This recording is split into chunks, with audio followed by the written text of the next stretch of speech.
Buenas tardes, estamos en el Hospital La Florida y les queremos dar la bienvenida a la asistencia a este taller educativo de artritis reumatoide.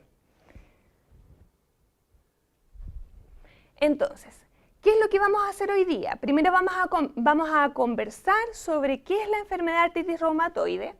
Vamos a saber por qué se produce, cuáles son las causas y cómo va evolucionando en el tiempo, es decir, cuáles son sus signos, síntomas más característicos y cómo poder manejarla en el transcurso de la vida. Adelante, bienvenida. Asiento, por favor. Estábamos justo empezando, así es que llegó muy a buena hora. Entonces, vamos a tener un minuto de descanso y luego de eso vamos a tener un módulo más teórico práctico donde ustedes van a aprender a cómo usar su propio cuerpo, a cuidar sus articulaciones, a manejar el dolor y además de eso vamos a poder conocer sobre algunas herramientas que nos permiten disminuir el esfuerzo y mejorar también aquellas deformidades que provoca la enfermedad. ¿Ya? Y por último va a presentar nuestro médico fisiatra, la doctora Delia, que nos va a permitir conocer sobre el uso farmacológico. Entonces, lo primero, ¿alguien sabe algo de la artritis reumatoide? De los que ya a lo mejor están un poquitito más avanzados con la enfermedad, ¿qué es lo que saben de esta enfermedad? Ya, perfecto. Y ese poco que usted dice que sabe, ¿de qué se trata?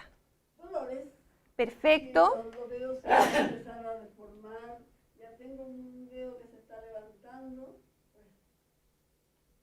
Perfecto. Entonces, acá nos mencionan que hay presencia de dolor y algunas deformidades. ¿Algo más? ¿Alguien sabe algo más? Por favor.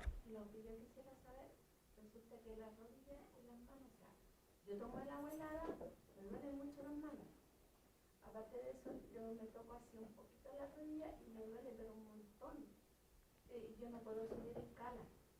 Tengo que, o sea, igual me da lata porque yo trabajaba, me tuve que salir del trabajo porque no me daba, son los dolores horribles que me dan, apenas me toco la rodilla o la mano, esta parte de acá.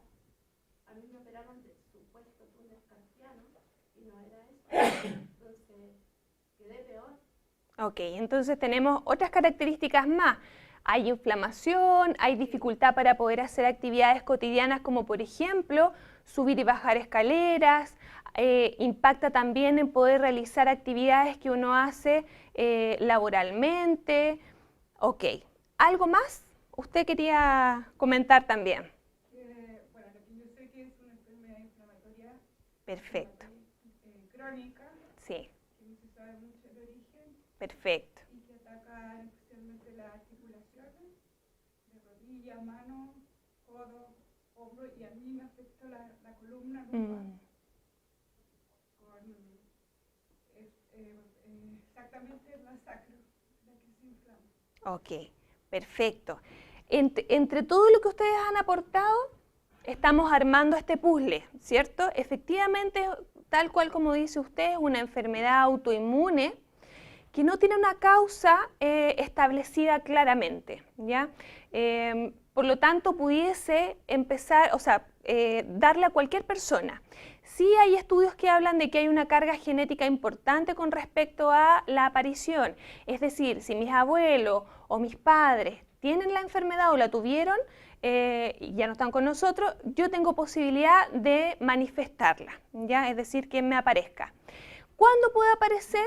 Generalmente aparece en la adultez. Ya existe también la artritis reumatoide juvenil, que aparece alrededor de los 12, 13 años, que aparece en relación al ciclo vital de la pubertad, pero preferentemente aparece en la adultez, ¿ya?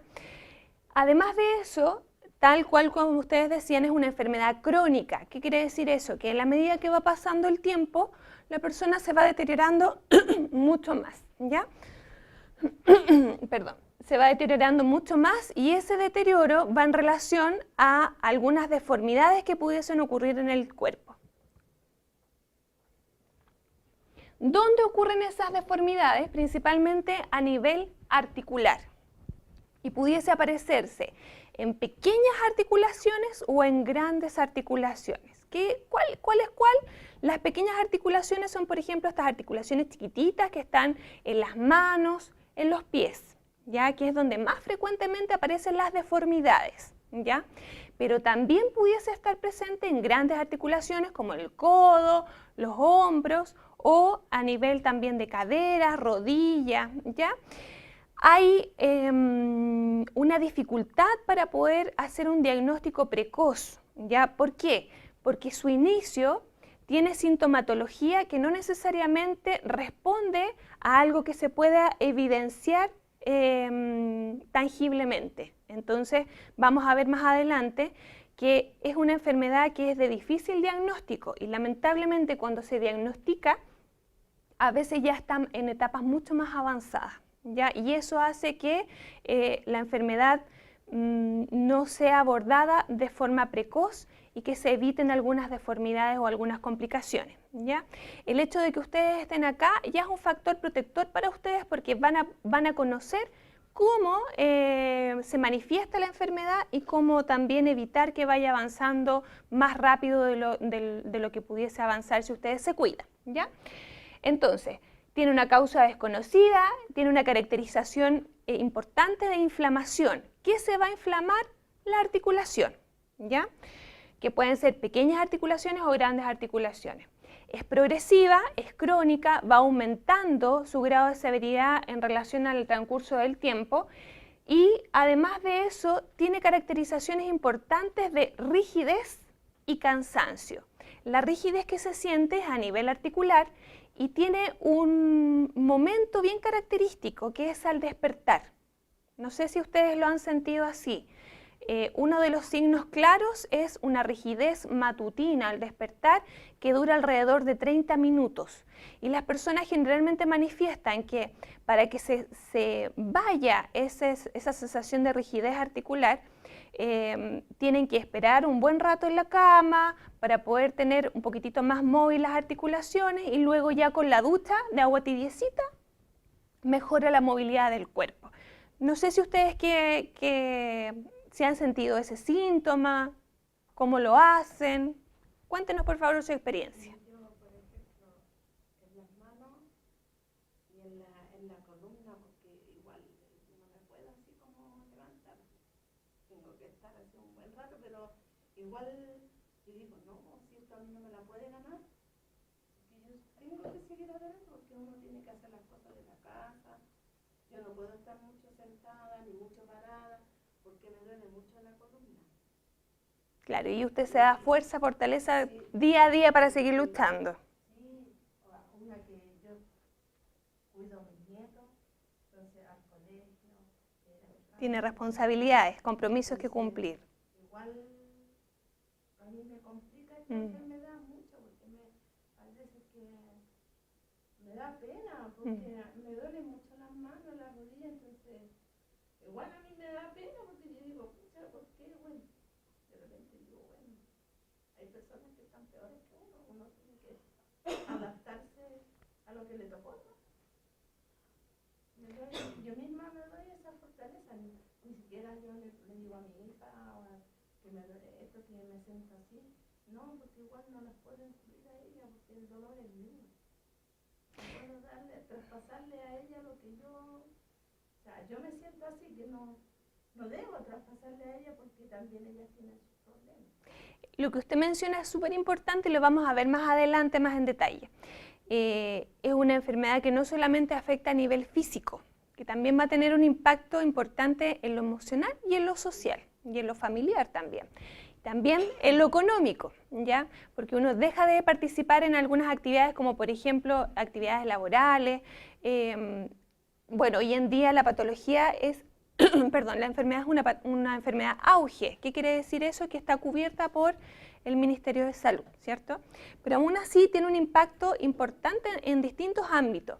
Y vamos a ver que es muy necesario que esta situación de salud que uno vive, no solamente no la viva solo, sino que también uno tiene que ser capaz de poder pedir ayuda cuando lo necesite, ya sea, por ejemplo, a las personas con las que uno vive para que pueda hacer las cosas tal vez con menor esfuerzo, o delegar cosas a otros, o bien solicitar apoyo de un psicólogo o de un asistente social en el caso de que sea necesario, ¿ya?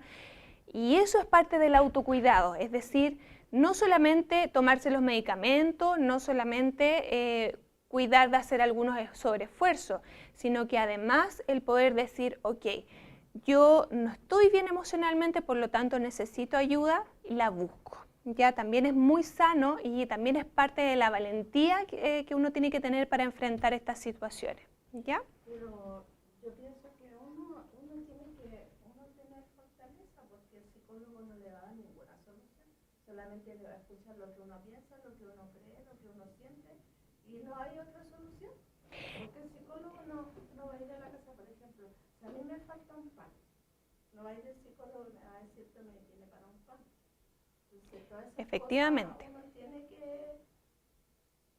Es que... médico, porque a mí realmente me hace bien venir al médico, porque yo consigo los remedios, he tenido muy buena acogida acá en el hospital.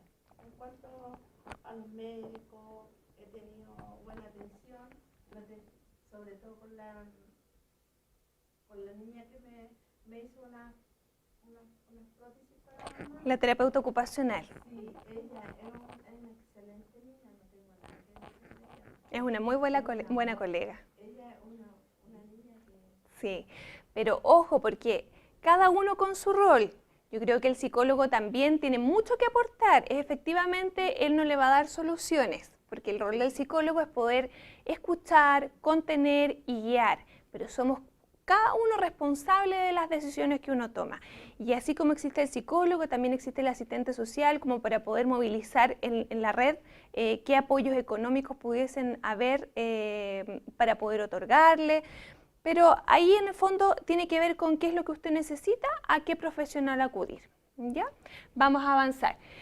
Entonces, es una enfermedad, yo les contaba, que principalmente afecta a mujeres, ¿ya? Por eso aquí el público principalmente es femenino, ¿ya? Además de eso, los estudios hablan de que la mayoría de las mujeres están en un rango etario de 25 a 55 años, ¿ya? Y que también existe la artritis reumatoide que pudiese aparecer en la etapa de la pubertad. Vamos a hablar un poco de cuáles son las articulaciones que más se afectan, y acá yo creo que se van a sentir identificadas, ¿ya?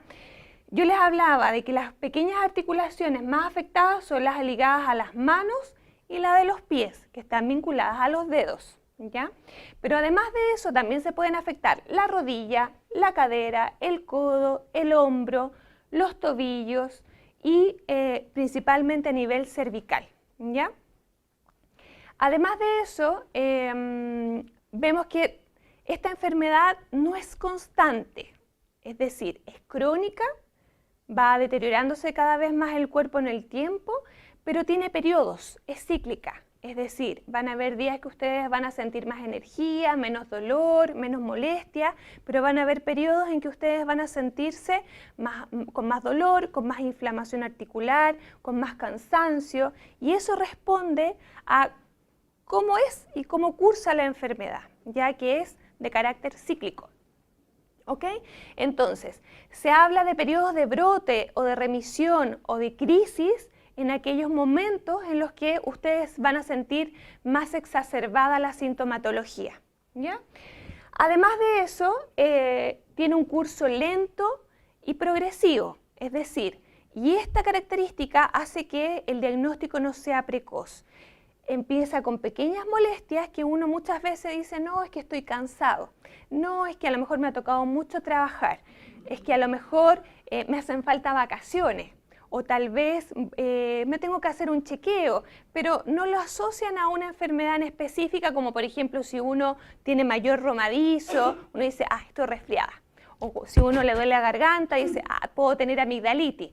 Acá no. Acá hay un cansancio generalizado, una sintomatología un poco extraña, y eso hace que uno a veces lo subvalorice y el diagnóstico sea en momentos que ya está avanzada la enfermedad, ¿ya?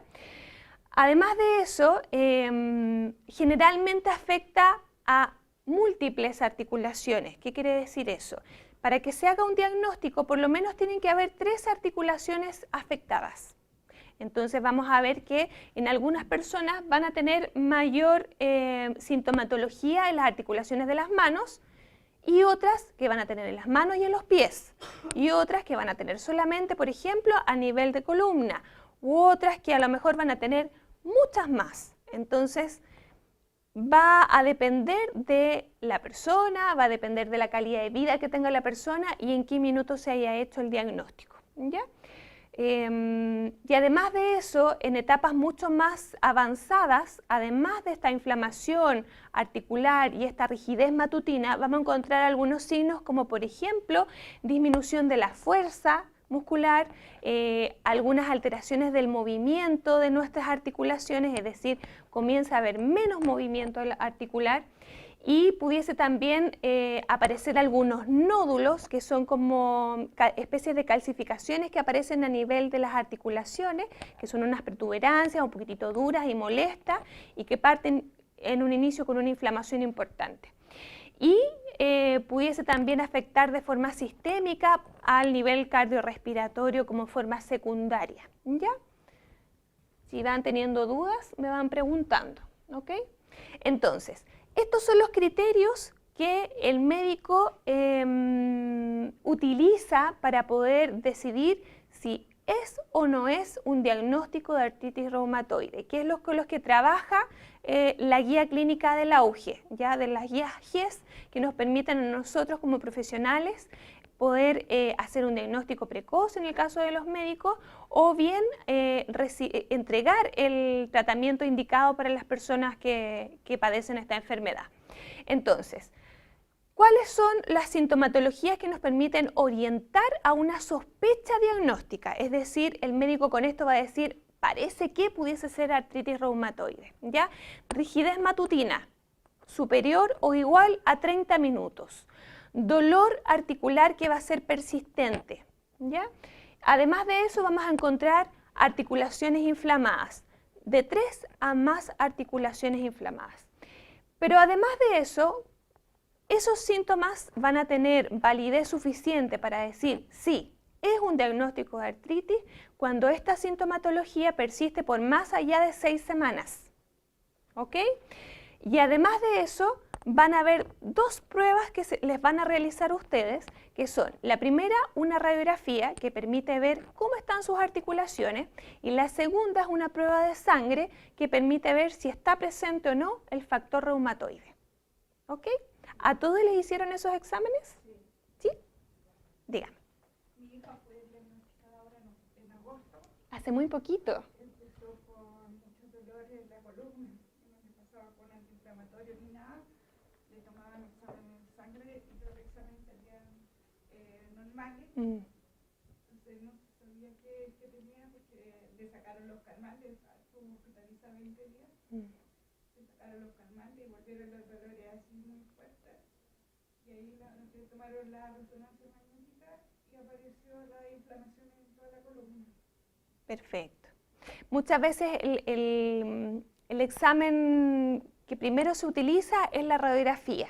En situaciones más complejas se toma, por ejemplo, una resonancia magnética o un escáner. ¿Por qué salen todos los exámenes normales? Ya, porque existe, sí, porque existe, es muy buena esa pregunta. Existe un rango chiquitito de población que aparece como con un falso positivo, o sea, un falso negativo, perdón. ¿Qué quiere decir eso? Que los exámenes de sangre aparecen todos perfectos, pero aún así tienen la enfermedad. Entonces se apoya con todos los otros exámenes. La imagenología, ¿sí? Sí, eso es, que el falso negativo. ¿Qué quiere decir eso? Que el examen aparece normal. No aparece el factor reumatoide positivo. ¿Ya? Y es una población chiquitita, pero que existe. ¿Ya? Pero esos son los exámenes de rigor para poder hacer el diagnóstico. ¿Ya? Entonces, esta imagen, por ejemplo, nos permite ver cómo una articulación se conforma por la unión de un hueso con otro hueso, ¿cierto? Que es el punto donde se realiza el movimiento. Pero esa articulación además está envuelta por una cápsula y esa cápsula se va a llamar membrana sinovial o cápsula sinovial. Y entre medio de huesito y huesito está el cartílago. Y aquí viene la primera diferenciación con la artrosis, ¿ya? En el caso de la artritis reumatoide, la membrana sinovial o la cápsula sinovial, es decir, este envoltorio de la articulación, es la que se empieza a destruir. Versus la artrosis, que comienza a deteriorarse el cartílago articular, esa especie de almohadilla que hay entre huesito y huesito, que amortigua el roce de los huesos. ¿Ok? Entonces, pudiesen haber muchos síntomas en común, la aparición de nódulos, la rigidez, el dolor, pero la forma en cómo se destruye el cuerpo es distinto. En el caso de la artritis es la membrana sinovial y en el caso de la artrosis el cartílago articular. ¿Qué es lo que pasa con la artritis? En etapas muy avanzadas está tan destruida la articulación que comienza también a destruir el cartílago articular. ¿Ya? Entonces, esta es una imagen de más o menos de cuáles son las deformidades a nivel manual que pudiesen aparecer.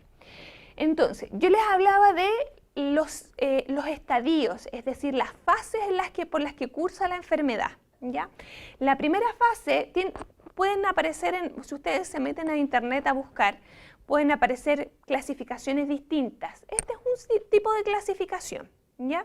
Que habla de estadios. Otras llevan un nombre. En el caso de esta, que habla de estadios, se habla de un estadio 1 cuando recién están iniciando los primeros síntomas, ¿cierto? Y el primer síntoma más característico es el dolor a nivel articular, que aparece principalmente cuando hacemos actividades, ¿cierto? Y que también se pudiese manifestar en reposo. El estadio 2 ya comenzamos a ver que ese dolor persiste, pero además comienza a haber inflamación en las articulaciones. Ya estamos un poquitito más avanzados. Y ya el estadio 3, además del dolor articular, la inflamación, ya comenzamos a ver las deformidades como lo que vimos en la imagen anterior. ¿Ya? ¿Qué es lo que ocurre? Que muchas personas se dejan estar y comienzan recién a preguntar al médico o a acudir al médico en este estadio. Y en esa situación ya la enfermedad está muy instaurada y es difícil evitar que siga avanzando y deteriorando nuestras articulaciones. Versus a cuando recién está iniciando, que es posible a través de varios manejos poder mitigar la sintomatología y evitar que progrese tan rápido. Esta es una enfermedad que no se mejora. Ya tanto la artritis como la artrosis son crónicas, es decir, no se van a mejorar, pero sí podemos ayudar a que la sintomatología baje y disminuir los efectos que provoca la enfermedad, ¿sí? Y el último estadio es cuando ya la persona tiene deformidades tan importantes que es imposible recuperar la función de esa articulación.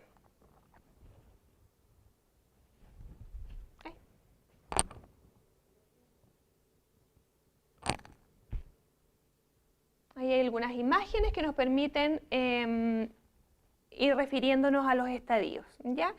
El dolor, la inflamación, las pequeñas deformidades y ya la restricción importante de movilidad. ¿Ok? Ya. Entonces, cuando hablamos de deformidades, que es algo importante que lo conozcan, vamos a encontrar varios tipos de deformidades, ¿ya? Las más comunes son estas. Y es importante que ustedes aprendan cómo se les llama. Está la mano en ráfaga ulnar o ráfaga cubital, que es cuando los deditos toman una dirección hacia el hueso de la ulna. Por eso tiene ese nombre.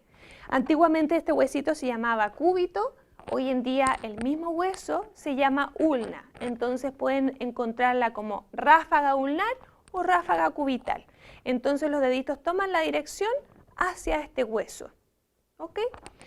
Tenemos otra deformidad más, que es la de las deformidades digitales, que son el dedo en cuello de cisne y el dedo en boutonniere. ¿Ok? Entonces vemos que en el caso del dedo en cuello de cisne, la primera articulación queda en hiperextensión y la articulación más alejada queda en flexión, versus la del dedo en boutonniere, que es al revés. La más cercana queda en flexión y la más alejada en extensión. Y tenemos además el pulgar en Z, que si ustedes se fijan le pusieron así por la forma que adopta. Ambas imágenes tienen el pulgar en Z, que es principalmente una flexión de la primera parte del dedito y una hiperextensión de la articulación del dedito que está más a distal. ¿Ya? No sé si hay alguna de estas deformidades que ya estén presentes en sus cuerpos. Perfecto. Por ejemplo, usted tiene muy poquitito de pulgar en Z, está recién iniciando. ¿Cuál es la característica más importante? Es que comienza a haber un dolor en la base del pulgar, acá, que aparece principalmente en aquellas actividades, por ejemplo, pelar papas. Que también, así es, o por ejemplo barrer, cuando hacemos una prensión mantenida con fuerza, y esta deformidad es tanto para la artritis como la artrosis, ¿ya? Es común. En el caso de la artrosis se va a llamar risartrosis. Ese nombre va a tomar en vez de pulgar en Z, ¿ok? Entonces, todas estas deformidades son prevenibles. ¿Cómo las prevenimos? Cuando ustedes comienzan a sentir el dolor, ya es el primer indicador. Segundo indicador, la inflamación de la articulación. Si pasan más allá de eso, ya comienza a aparecer la deformidad. Y la deformidad cada vez va a ir instaurándose más y más si es que no hacemos el manejo ortésico, que es lo que vamos a explicar más adelante. ¿Ya? Entonces, lo primero es que ustedes estén atentos a el dolor que pudiese sentir en las determinadas articulaciones para no llegar a esto. Si es acudido y abordado por un terapeuta ocupacional de forma precoz o cuando recién están iniciando las deformidades, es posible reducirlas, es decir, es posible volver a alinear los deditos, pero cuando ya está avanzado es muy difícil, ¿ok? Esta es otra muy conocida que se llama comúnmente como el juanete, ¿ya? Que clínicamente se le dice hallux valgus, ¿ya? Que es la deformidad del primer dedo o el dedo gordo o el primer ortejo del pie, ¿ok? ¿Y en qué parte? En que principalmente empezamos a sentir un dolor en la base hasta cuando ya se inflama y luego ya hay una deformidad importante donde el primer dedito se va hacia el lado, ¿cierto? Para esto también existe tratamiento ortopédico. Señorita, Dígame. la planta del pie, yo siento que la planta del pie, de los pies se me adormece, lo siento adormecido. ¿Usted tiene diabetes? Soy diabética, Ya. hipertensa y artritis reumatoide. Perfecto. La tengo toda. Los adormecimientos de los pies y las manos está más bien vinculado a la diabetes. La diabetes, ya. Sí. ¿Tiene su diabetes controlada? Sí, me controlo. Ya. Es importante que usted se lo manifieste al médico cuando tenga control. Yo le he dicho al médico, y ¿Ya? sé lo que me dijo que era por la artritis. Le dije yo, señorita, le dije yo, he venido a todos estos controles, me han hecho el examen. Y le digo, señorita, tengo los pies adormecidos, me los toca, me hacen cerrar el ojo y me los toca. Y no lo siente. Lo siento, ¿Ya? pero yo lo siento adormecido. Como una especie de hormiguita. Claro. Igual Claro. que de repente las manos. Claro. Las manos, y yo esta semana he estado casi una semana en cama, señorita, porque no podía caminar, no me podía pararme. Todas las articulaciones, unos dolores tremendos. Claro. Tomando hay antiinflamatorio, prednisona, porque hace como un año y tanto que uno me ve un médico, estoy tomando medicamentos por mi cuenta. ¿Y no ha tenido controles? No, porque a mí me trasladaron del sótero acá. Tiene que En el preguntar. sótero, yo estuve en lista de espera, igual acá. Mm. Entonces, Entonces yo estoy tomando prednisona y paracetamol. Claro. He tomado tramadol. Lo que tiene que hacer es preguntar, ir preguntando si ya está lista la hora de control. Sí, porque